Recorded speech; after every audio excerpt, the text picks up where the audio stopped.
Le matin du 10 mai 2026, quelque chose s'est produit dans les eaux près de Gibraltar. Quelque chose qu'on n'avait pas vu depuis des décennies dans la doctrine américaine de dissuasion nucléaire. La marine des États-Unis a pris l'une de ces plateformes d'armement les plus létales et les plus secrètes. Un bâtiment qui existe précisément parce que sa position ne doit jamais être connue et l'a fait entrer au port en plein jour. Ils l'ont photographié, ils ont rédigé un communiqué officiel à son sujet, puis ils ont tout publié, les photos, les coordonnées, l'annonce destinée à chaque service de renseignement, chaque réseau de suivi maritime, chaque fil de presse et chaque responsable militaire iranien qui surveille les communications militaires américaines sur la planète.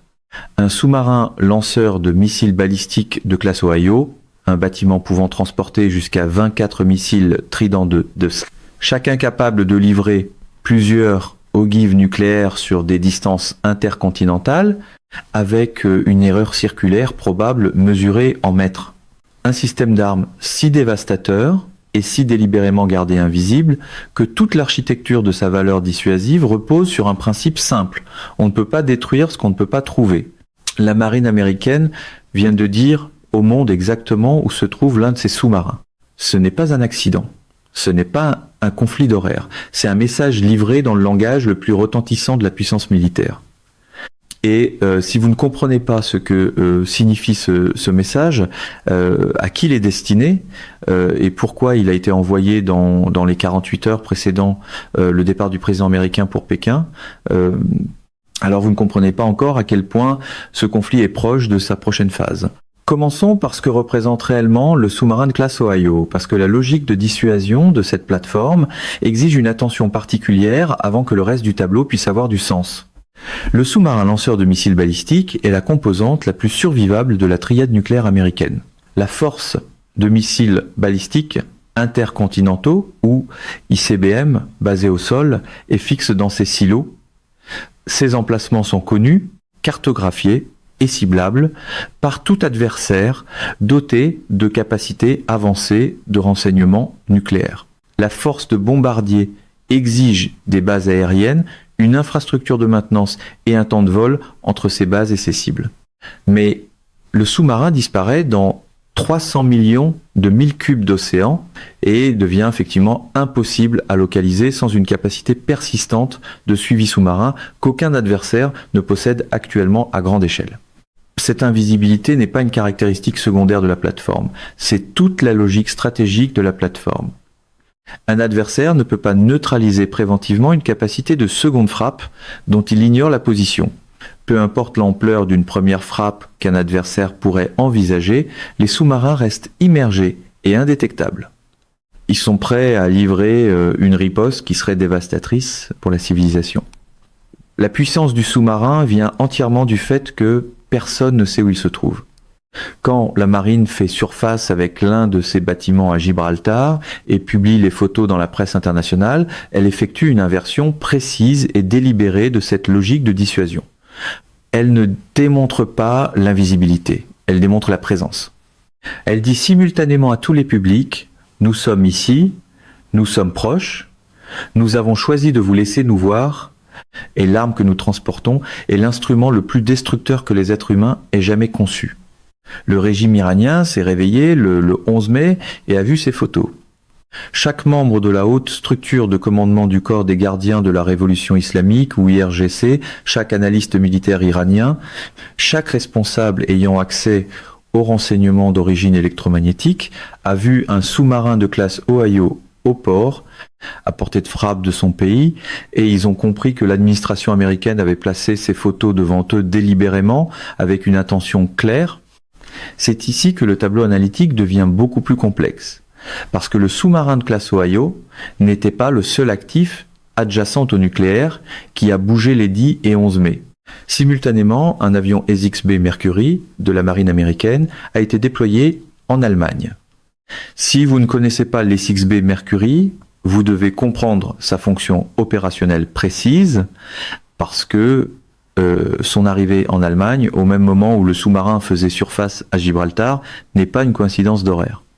Le 6B Mercury est la plateforme aéroportée de commandement et de contrôle de la marine pour la flotte de sous-marins lanceurs de missiles balistiques. Sa mission en temps de paix est de maintenir des communications continues avec les sous-marins. Sa mission en temps de guerre est de transmettre les messages d'action d'urgence, ces communications classifiées précises qui comprennent les ordres de lancement nucléaire de l'autorité nationale de commandement vers les sous-marins en profondeur. Le 6B n'est pas un avion de chasse, c'est pas un avion d'attaque. Il ne largue pas de bombes et ne tire pas de missiles. Ce qu'il fait, c'est relier le président des États-Unis aux sous-marins qui transportent les missiles. C'est le fil de commandement entre le décideur et l'arme. La plateforme qui ordonne le lancement et la plateforme qui exécute le lancement ont toutes les deux été rendues visibles le même jour. Cette coordination n'arrive pas par accident. Ces annonces ont été minutées et publiées ensemble parce que le signal exige que les deux éléments soient complets. Montrer l'arme, montrer l'architecture de commandement, laisser l'adversaire comprendre toute l'ampleur de ce qui a été positionné et pourquoi. Le contexte dans lequel ces deux annonces sont arrivées est celui qui rend leur importance impossible à surestimer. Le 11 mai, le président Trump a rencontré l'ensemble de ses principaux responsables de sécurité nationale. Pas une réunion de sous-ministres, pas une révision stratégique au niveau du personnel, mais le vice-président Vance, l'envoyé spécial Witkoff, le secrétaire d'État Rubio, le secrétaire à la défense Exet, le directeur de la CIA Ratcliffe et le conseiller à la sécurité nationale Waltz, tous dans la même salle, discutant de la façon d'avancer avec l'Iran. Deux responsables américains ont dit aux journalistes que Trump était sorti de cette réunion en penchant vers une certaine forme d'action militaire contre l'Iran, afin d'augmenter la pression sur le régime et de le forcer à faire des concessions sur son programme nucléaire. Un responsable a utilisé l'expression selon laquelle il voulait leur donner une petite leçon. Et Trump lui-même, dans ses remarques publiques sur l'état du cessez-le-feu, a utilisé une analogie médicale qui mérite d'être examinée avec autant d'attention que tout ce que l'administration a communiqué dans la phase actuelle de ce conflit. Le médecin entre et dit « Votre proche a environ 1% de chance de vivre, 1%. » Le président des États-Unis caractérise le cadre diplomatique qui a nominalement contenu ce conflit depuis le cessez-le-feu du 8 avril comme un patient en phase terminale. Il ne le caractérise pas comme un patient en rétablissement. Il ne le caractérise pas comme un patient dont le pronostic est incertain. Il lui attribue une probabilité de survie de 1% et s'assure que chaque public, le régime iranien, le gouvernement chinois, le public américain, les alliés de l'OTAN comprennent que le médecin a déjà rendu son diagnostic. 3 options militaires sont sur la table et comprendre ce que chacune produirait sur le plan opérationnel et le travail analytique qui permet de mettre en pleine résolution le sous-marin, l'avion de commandement et la réunion des principaux responsables. La première option consiste à reprendre l'opération Project Freedom, lancée le 4 mai, qui a placé des destroyers américains et l'aviation embarquée le long du détroit d'Ormuz, guidant des navires commerciaux à travers des eaux contrôlées par l'Iran sous protection militaire américaine. C'est l'option la plus limitée dans son empreinte d'escalade. Elle ne signifie pas la reprise des frappes sur le territoire iranien, elle signifie la réactivation de toute l'architecture d'escorte, les voies maritimes dégagées, la couverture aérienne de chasse, la présence de navires de combat de surface dans le détroit, mais limité ne veut pas dire sans conséquences cinétiques. Le premier jour opérationnel de Project Freedom a produit des attaques du corps des gardiens de la révolution islamique contre des navires d'escorte, ce qui a entraîné une contre-attaque américaine contre les bateaux assaillants. L'opération est intrinsèquement cinétique, même sans autorisation de frappe offensive, parce que la réponse du corps des gardiens de la révolution islamique aux escortes navales américaines dans le détroit et l'engagement et les règles d'engagement américaines exigent de répondre à l'engagement par une force défensive écrasante. La deuxième option consiste à reprendre la campagne de bombardement contre les 25% restants des cibles militaires iraniennes identifiées que la phase d'ouverture du conflit n'a pas traitées.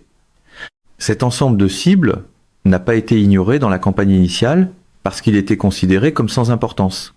Il a été séquencé plus tard parce que les premières frappes donnaient la priorité aux cibles à haute valeur est sensible au temps. Le réseau intégré de défense aérienne, l'infrastructure de lancement de missiles balistiques, les nœuds de commandement du corps des gardiens de la révolution islamique, les moyens navals capables de menacer les navires de combat de surface américains. Les 25% restants constituent l'ensemble de cibles qui exigeaient la collecte persistante de renseignements, de surveillance et de reconnaissance que les missions de F-35 opérant au-dessus de l'Iran pendant la période de cessez-le-feu ont mené.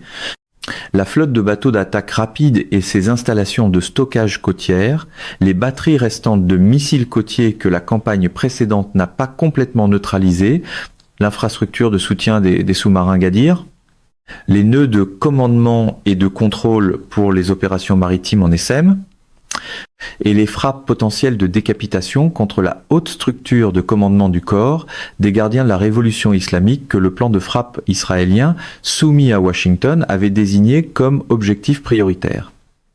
Ce ne sont pas des cibles aléatoires laissées de côté par une campagne initiale incomplète. Ce sont les cibles précises dont la destruction exige le niveau de précision que permettent des semaines de collecte aérienne. Et cette collecte a maintenant eu 73 jours pour construire son portrait. La troisième option est celle que Trump a décrite comme faisant l'objet de son hésitation la plus importante. Des responsables israéliens veulent que Trump autorise une mission combinée d'opérations spéciales américano-israéliennes pour sécuriser physiquement et retirer le stock iranien d'uranium enrichi. Les 440 kg actuellement détenus à Ispahan, le matériel que Trump a décrit comme étant sous surveillance continue. Trump l'a dit lui-même, chacune de ces bombes est descendue directement dans un puits d'aération, dans une montagne de granit, et ils sont incapables de le récupérer même s'ils le voulaient. L'option de frappe conventionnelle contre les installations souterraines d'uranium a déjà atteint sa limite opérationnelle. Le matériel survit sous terre, dans des installations durcies que même les munitions conventionnelles les plus pénétrantes ne peuvent pas détruire de façon fiable. La seule façon d'éliminer l'uranium enrichi est de le retirer, et la seule façon de le retirer en sécurité exige une capacité technique que Trump a explicitement décrite comme appartenant seulement à deux pays, la Chine et les États-Unis. Le navire MV Ocean Trader, positionné dans l'océan Indien avec son complément d'opération spéciale, ses moyens héliportés et sa capacité d'insertion maritime, est la plateforme américaine dont le positionnement rend cette mission opérationnellement concevable. Mais l'hésitation de Trump sur cette option n'est pas une prudence irrationnelle. C'est l'évaluation du risque par un décideur qui comprend l'asymétrie entre les modes d'échec de ces options. Une frappe de bombardement qui échoue à détruire ses cibles échoue sur le plan opérationnel et exige des missions de suivi. Une mission d'opération spéciale qui échoue à l'intérieur d'une installation nucléaire iranienne, avec des opérateurs américains au sol, échoue de façon catastrophique, avec des conséquences politiques, diplomatiques et transformatrices qu'aucune action militaire ultérieure ne peut facilement renverser. Des opérateurs américains potentiellement capturés à l'intérieur de l'installation nucléaire la plus sensible de l'Iran, ce n'est pas un mode d'échec à partir duquel on calibre le prochain mouvement. C'est un mode d'échec qui reconfigure du jour au lendemain toute la dimension internationale du conflit. La description de Trump de l'effondrement des négociations sur l'uranium révèle le mécanisme précis par lequel la probabilité de survie de 1% du cessez-le-feu est arrivée. Il a dit que l'Iran avait accepté il y a 2 jours de permettre le retrait de l'uranium enrichi. Ils ont dit « vous allez devoir venir le prendre », puis ils ont changé d'idée. Des sources iraniennes proches de l'équipe de négociation ont nié qu'un tel accord ait jamais été conclu. Trump dit qu'ils ont accepté puis reculé en moins de 48 heures. L'Iran dit qu'il n'y avait aucun accord à annuler. L'écart entre ces deux positions n'est pas une erreur de traduction ni une ambiguïté de rédaction. Soit la faction institutionnelle dure du corps des gardiens de la révolution islamique a écrasé une concession pragmatique que des responsables de deuxième rang avaient offerte, puis n'ont pas pu livrer, ce qui reflète l'incohérence de commandement qui caractérise la prise de décision iranienne depuis que les premières frappes ont perturbé sa haute structure dirigeante.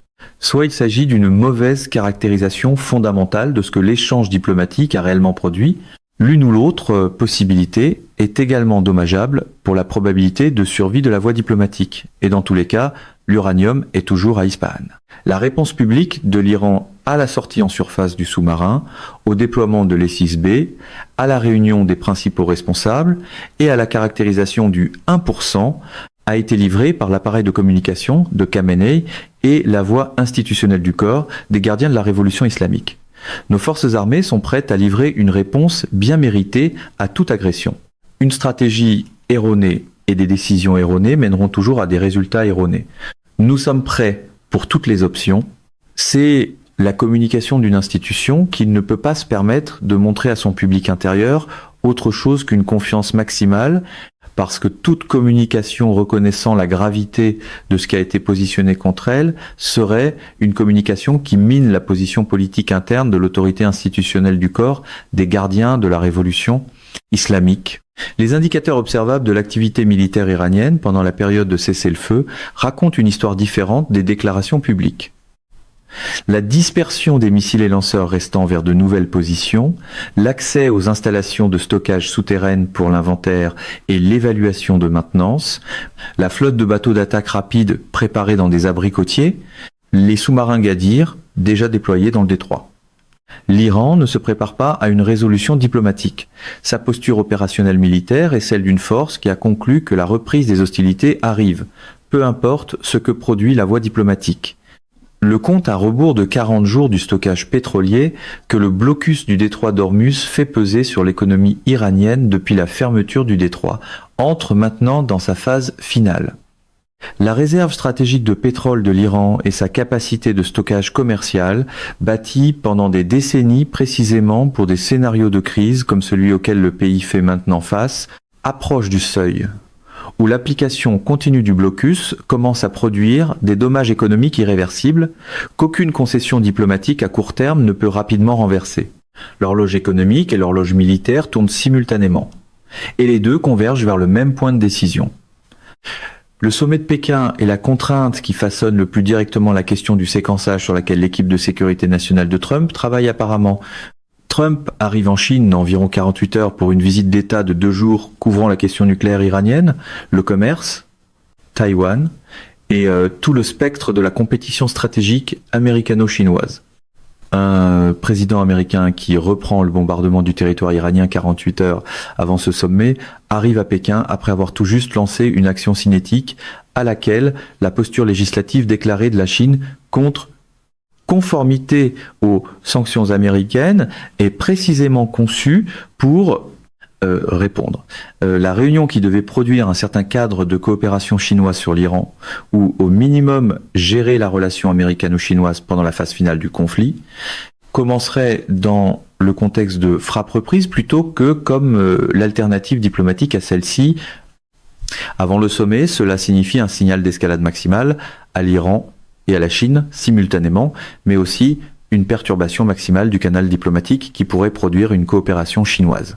Après le sommet, cela signifie que la voie chinoise est explorée avant la reprise de l'escalade, produisant potentiellement soit une coopération qui change le calcul, soit une obstruction qui retire toute contrainte restante sur l'option militaire. Pendant le sommet, c'est le scénario où l'indépendance opérationnelle israélienne, l'histoire institutionnelle d'Israël, de prendre des mesures militaires qui forcent la main diplomatique américaine, combinées à l'indifférence démontrée d'Israël envers les horaires de sommet américains, fait de l'action unilatérale israélienne un scénario que l'analyse ne peut pas écarter, peu importe les préférences américaines. Ce que la sortie en surface du sous-marin de classe Ohio à Gibraltar vous dit sur l'état actuel de ce débat de séquençage, c'est ceci. On ne fait pas surface avec un sous-marin lanceur de missiles balistiques de classe Ohio et on ne publie pas les photos officielles 48 heures avant une visite d'État à Pékin si la voie diplomatique est l'instrument principal pour les prochaines 72 heures. On ne coordonne pas cette sortie en surface avec l'annonce simultanée du déploiement de l'avion de commandement ESIX-B Mercury si le message envoyé est la patience et la retenue. On fait surface avec le sous-marin et on publie les photos quand on veut que chaque public, y compris Xi Jinping à la veille de l'arrivée de Trump, y compris le régime iranien qui surveille l'horloge du stockage pétrolier de 40 jours, y compris le public américain qui absorbe la caractérisation d'une probabilité de survie de 1%, comprennent que l'option militaire est immédiate, capable et positionnée de manière à faire de la voie diplomatique le choix offert plutôt que la certitude poursuivie. C'est la posture de négociation d'une administration qui a absorbé la leçon du délai de 5 jours qui aurait dû prendre 20 minutes, de l'accord qui a été renversé en moins de 48 heures, de la contre-proposition exigeant une souveraineté complète sur le détroit d'Ormuz et des réparations de guerre arrivées comme réponse à une offre finale. Le sous-marin de classe Ohio est l'incarnation physique de ce à quoi ressemble une marche de plus sur l'échelle de l'escalade. Pas l'arme nucléaire elle-même, mais le bâtiment qui la transporte, la plateforme positionnée à portée, la sortie en surface délibérée qui rend la présence indéniable et le message impossible à mal interpréter. Le corps des gardiens de la révolution islamique iranien dit qu'il déterre ses missiles. La marine américaine vient de lui montrer à quoi ressemble la prochaine conversation sous forme matérielle. Le 6B en Allemagne est le spécialiste appelé en consultation pour le cas terminal. La réunion des principaux responsables du 11 mai était la révision du dossier avant le début du traitement. La probabilité de survie de 1% et l'évaluation du médecin.